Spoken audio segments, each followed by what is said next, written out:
प्रणाम सभी को। रचना जी क्लास स्टार्ट कीजिए। सभी लोग प्रार्थना के लिए ध्यानात्मक आसन में बैठेंगे। कमर गर्दन एक बीच में, आंखें कोमलता से बंद। गहरी श्वास लेंगे। डबल काउंट में एक्सहेल करेंगे। फिर से एक बार लंबी गहरी श्वास।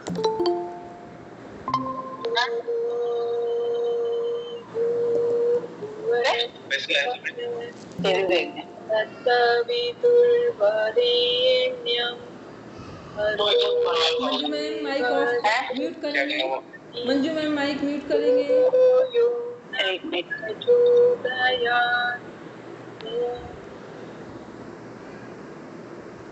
दोनों हथेलियों का घर्षण करते हुए अंदर से लगाएंगे और अपने मस्तिष्क को ये संदेश देंगे कि वो ऐतरेयोपनिषद पढ़ने के लिए पूरे भाव के साथ तैयार रहे। धीरे धीरे टिमटिमाते हुए नेत्र खोलेंगे। कल हमने मांडुक्य उपनिषद का जो अध्ययन किया था, सभी को स्पष्ट है? कहीं कोई समस्या है तो आज हम पहले उस पर चर्चा करें और फिर आगे बढ़ें, क्योंकि आज हम ऐतरेयोपनिषद प्रारंभ करने वाले हैं। बताइए, मांडुक्य उपनिषद स्पष्ट है सभी को? इसका जो चार्ट बनाने के लिए भी मैम ने कहा था, वो भी हमें अच्छी तरह से बना के और उसको क्लियर कर लेना है। एक बार रिवीजन लेंगे। अथर्ववेद के अंतर्गत है। आपने ये वेद का देख ही लिया, सभी में आ रहा है, मंत्र संख्या भी आ रही है। तो प्रश्न, मुंडक, मांडुक्य, ये तीनों अथर्ववेद के अंतर्गत है, ये हमें याद रखना है। सबसे छोटा उपनिषद है, केवल 12 मंत्र है। ओमकार को अक्षर ब्रह्म और परमात्मा का प्रत्यक्ष संबोधन दिया गया है। अक्षर शब्द हम श्रीमद् भगवद गीता के 8वें अध्याय में भी याद रखेंगे, वो 8वें अध्याय का नाम भी यही है। और संपूर्ण उपनिषद चेतना के 4 स्तर पे बात कर रहा है। ओमकार के 3 अक्षर अ, उ, म। तो ये आत्मा ब्रह्म के जो अद्वैत का स्वरूप है। द्वैत मतलब जहाँ कोई द्वैत ना हो, ड्यूअलिज्म ना हो, एक हो, दोनों एक समान हो। तो ये इस तरह से हमने भावार्थ भी देखा था। तीनों कालों से इन्हें जोड़ना है। त्रिकालातीत जो है, यानी काल से भी अतीत है, वो ओम है। अयम आत्मा ब्रह्म, आत्मा ही ब्रह्म है। तो मांडुक्य उपनिषद में चेतना के 4 स्तर और ओमकार का संबंध, तो हमें ये जागृत, स्वप्न, सुषुप्ति, तुरीय, ये अवस्थाएं भी याद रखनी है। और जैसा कि कल इंटीग्रेटेड योगा वाली चर्चा भी हुई थी, महर्षि अरविंद वाली, conscious mind, unconscious, subconscious and superconscious. और एक टेबल हमने देखी थी। वो टेबल अगर आप प्रॉपर्ली ध्यान में रख लेंगे तो एक तरह से पूरा हम समझ पाएंगे इसे। वैश्वानर, तेजस, प्राज्ञ और तुरीय, इसे आप अच्छी तरह से अध्ययन कर लें और कोई भी अगर समस्या हो तो आप फिर भी कभी भी पूछ सकते हैं। आज हम प्रारंभ करेंगे ऐतरेयोपनिषद। अब जैसा कि अभी तक हम पढ़ते ही आए हैं कि हर उपनिषद किसी ना किसी वेद से लिए हुए हैं। तो ये ऋग्वैदिक ऐतरेय आरण्य के दूसरे आरण्य के चौथे, 5वें और 6ठे अध्याय को ऐतरेयोपनिषद कहा गया है। आरण्यक शब्द नया नहीं है हमारे लिए। हमने जब उपनिषद पढ़ना प्रारंभ किया, वेद के बारे में पढ़ा, तभी से हमें पता है। संहिता, ब्राह्मण, आरण्यक और उपनिषद, ये 4 भाग जो वेदों के जिन्हें कहेंगे। तो सबसे पहले क्या था? आरण्यक तीसरे नंबर पे आता है ना। तो सबसे पहले क्या था हमारा? संहिता। संहिता तो वो क्या है? जितने भी वेदों के मंत्र है उनका जो कलेक्शन है, संग्रह है, वो संहिता है। ब्राह्मण। फिर दूसरा, ब्राह्मण के उन मंत्रों का उच्चारण कैसे किया जाए, वो है।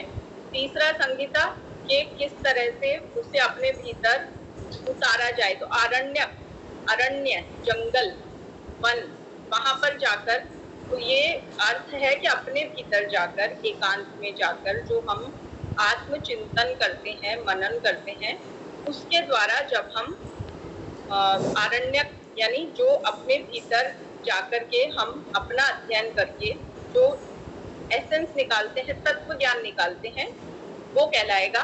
तो ये जो ऐतरेयोपनिषद है, ये दूसरा आरण्यक जो है उसका चौथा, पांचवा और छठा अध्याय है, तो इसे पूरे को मिलाकर तैत्तिरीय उपनिषद कहा है। अब इसमें ब्रह्म विद्या की प्रधानता है। ब्रह्म जो शब्द है वो हमारा प्रथम दिन से ही चल रहा है, तो आप जान ही चुके हैं ब्रह्म क्या है, तो इस उपनिषद में भी ब्रह्म की ही प्रधानता है।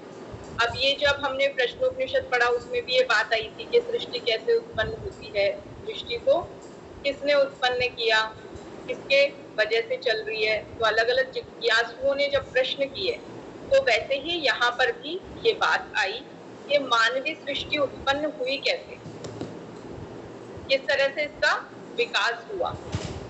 इसमें ब्रह्म से लोकों सहित मानवीय सृष्टि, उसके विकास तथा मोक्ष सहित विराट जीवन चक्र का उल्लेख मिलता है।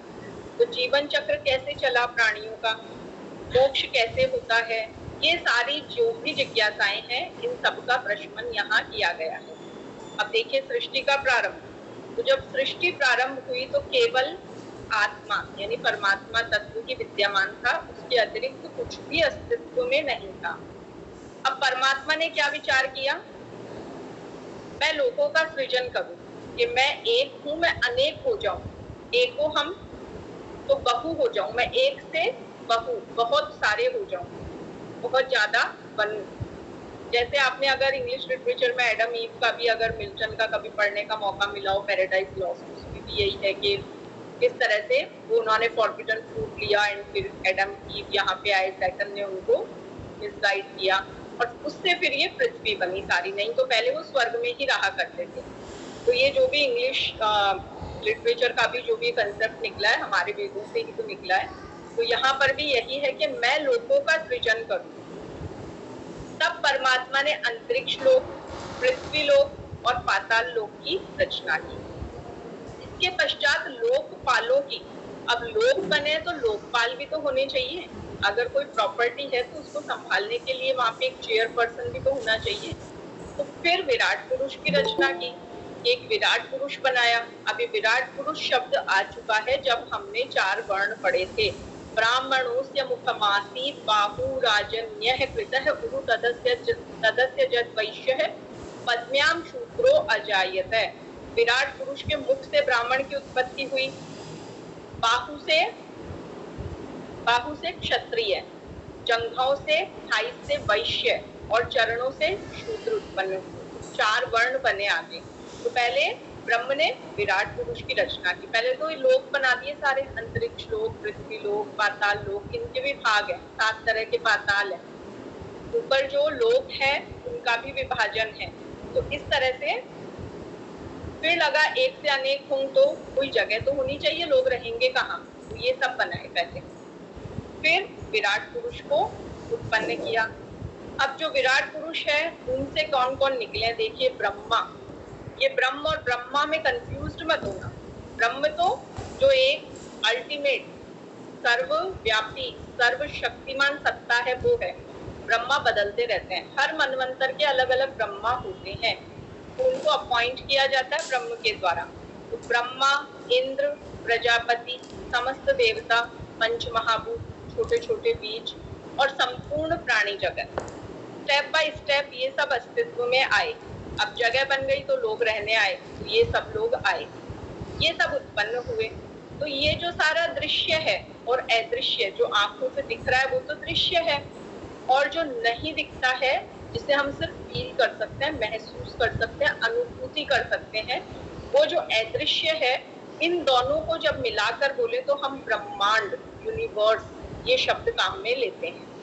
अब ब्रह्म के 3 आश्रय स्थान है, क्या ब्रह्म कहाँ रहे, एक तो हृदय गुहा में, अब बार बार ये है ना अंगुष्ठ मात्र, तो वो अंगूठे के शेप में जो है आत्मा ब्रह्म, वो इधर हृदय गुहा में, एक उनका जो परम धाम है वहां, और एक पूरे ब्रह्मांड में ब्रह्म है। तो मानव शरीर में ब्रह्म के 3 आवास स्थान है। अब हमने ये भी देखा प्राण आते कैसे हैं, कैसे निकलते हैं, तो उदान के द्वारा इस तरह से यहाँ सहस्त्रार से निकलते हैं। तो अब ये कहा जाए कि ब्रह्म रहता कहाँ है, आवास स्थान यानी ड्वेलिंग प्लेस, रेजिडेंस, कहाँ है उनकी जगह रहने की। तो मस्तिष्क की बात करें तो हमारा जो सहस्त्रार है, जहाँ 1000 पंखुड़ियों वाला जो ये कमल है सहस्त्रार, वहां पे हृदय में और नाभि ग्रंथि में। स्थूल शरीर, सूक्ष्म शरीर और कारण शरीर। स्थूल शरीर जो बाहर ये मॉडल लाइफ से नजर आता है, बॉडी। सूक्ष्म शरीर जो माइंड है हमारा, जिसे हम बाहरी आंखों से नहीं देख सकते, और कारण शरीर यानी सोल, कॉस्मिक एनर्जी, वो तो उनका प्रतीक है ये। अब परमात्मा ने क्या किया, मानव शरीर में प्रवेश किया। कैसे?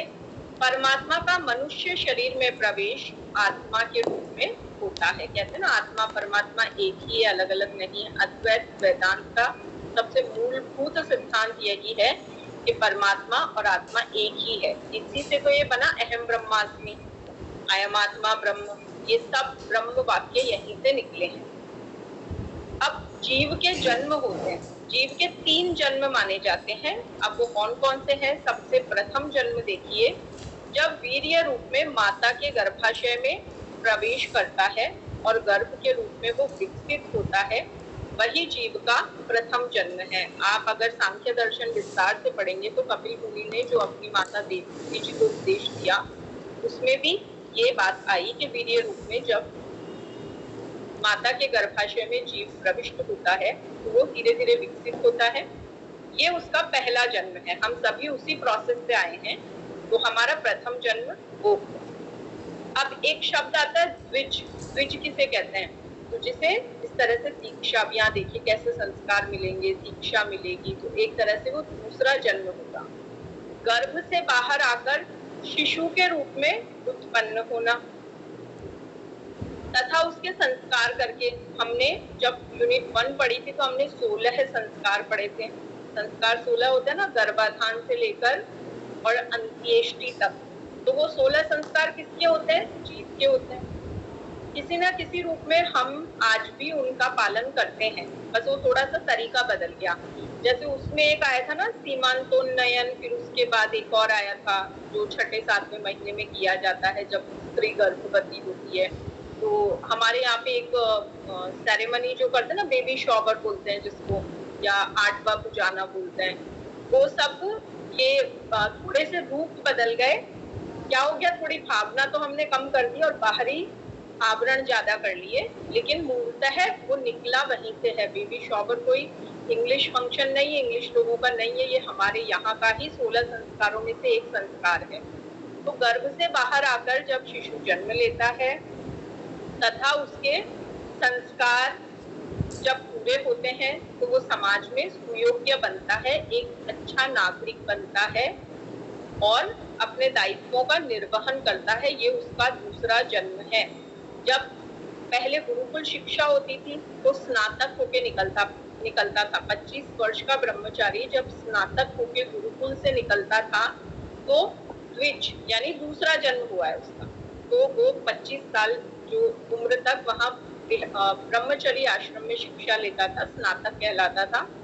मनुस्मृति में इतना तक माना गया है कि अगर स्नातक सामने से आए तो राजा भी अपना मार्ग उन्हें देवे, कि ये नहीं कि राजा का रथ जा रहा है और स्नातक कोई सन्यासी कोई वृद्ध सामने है तो राजा उनकी अवहेलना कर जाए। स्नातक को इतना ज्ञान वृद्ध माना जाता था, इस तरह से माना जाता था। तो ये दूसरा जन्म हो गया, यानी शिक्षा ग्रहण की, समाज के एक सुयोग्य नागरिक बने। अब तीसरा जन्म कौन सा होता है? 3 जन्म की बात हो रही है। जब आयु पूर्ण हो जाए तो जीवन के लौकिक यानी सांसारिक, संसार के जितने भी कर्तव्य हैं उनको पूर्ण करे, संपन्न करे और जीव अपना शरीर त्याग देवे। आत्मा तो एक ही रहेगी, कॉस्ट्यूम चेंज होगा। अभी मेरा ये कॉस्ट्यूम है, नेक्स्ट बर्थ में कुछ और होगा, प्री बर्थ में कुछ और था। तो जब वो परलोक की यात्रा पे निकलता है शरीर को त्याग करके, फिर उसका रिबर्थ होता है। पूरा उसका जो कामिक अकाउंट है वो देखा जाता है कि ये पुण्य है, ये पाप है। इस बेसिस पे हमने योग सूत्र में भी संचित क्रियमाण, नहीं उसमें कर्म अलग है, बाकी जो बेसिकली डिसाइड होता है 3 तरह के कर्म होते हैं ना, संचित, क्रियमाण और प्रारब्ध। इन कर्मों के आधार पे हमें जन्म मिलता है। तो हमारा जो भी ये रूप है, जो भी हमारी शारीरिक गठन है, बुद्धि है, मानसिकता है, वो सब हमारे प्री बर्थ कर्मास के बेसिस पे डिसाइड होती है।